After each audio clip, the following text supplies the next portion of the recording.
आज ना आम्ही काळेश्वर मंदिरला गेलो होतो आणि श्रावण सुरू झाला तसं आम्ही महादेवांचं दर्शन असं घेतलंच नव्हतं, म्हणून आम्ही काळेश्वरला जाण्याचा डिसिजन घेतला आणि मस्त तिथं जाऊन आम्ही बोटिंग वगैरे करून छान असं पाण्यामध्ये छान असे मोमेंट्स आम्ही एन्जॉय केले. आता माझ्या छोट्या मुलीला आहे ना बोटिंग किंवा पाणी हे खूप जास्त आवडतं बरं का, आणि ती इतकी छान एन्जॉय करते ना ह्या सगळ्या गोष्टींमध्ये.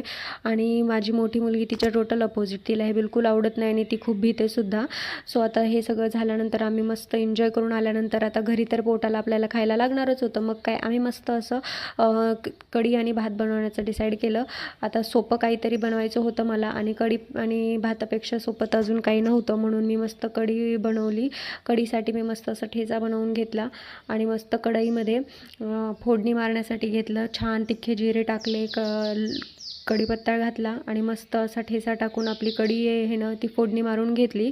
आणि त्याचबरोबर आता मी जाताना आहे ना भांडे भरपूर पडलेली होती, ती काय मी धुवून गेली नव्हती, म्हणून आता ती परत आल्यानंतर मी दोन्ही टाईमची जी भांडी आहे ना ती एकदाच धुवून घेतली, कारण काही जरी झालं तरी भांडे तरी आपल्याला स्वतःलाच धुवायची आहेत, म्हणून मी ती भांडे वगैरे स्वच्छ धुवून घेतली. आणि थोडासा टाईम आहे ना मला लुसीसोबतसुद्धा स्पेंड करावा लागतो, कारण तीसुद्धा आहे ना आपण कुठून बाहेरून आलो की तिला आहे ना असं वाटतं की हे कुठं गेले असतील आणि माझ्यासोबत का टाईम स्पेंड करत नाही आहे, म्हणून मी हिची थोडीशी अशी ट्रेनिंग घेतली, कारण मी जे तिला शिकवलेलं आहे ना ते ती विसरून जाऊ नये यासाठी मी आहे ना तिला असं थोडंसं तिला रिकॅप करत असते. आणि ती प्रॉपर आहे ना आता आपल्या हातात जर काही खायची वस्तू असेल ना ती प्रॉपर करून सुद्धा दाखवते. बाय.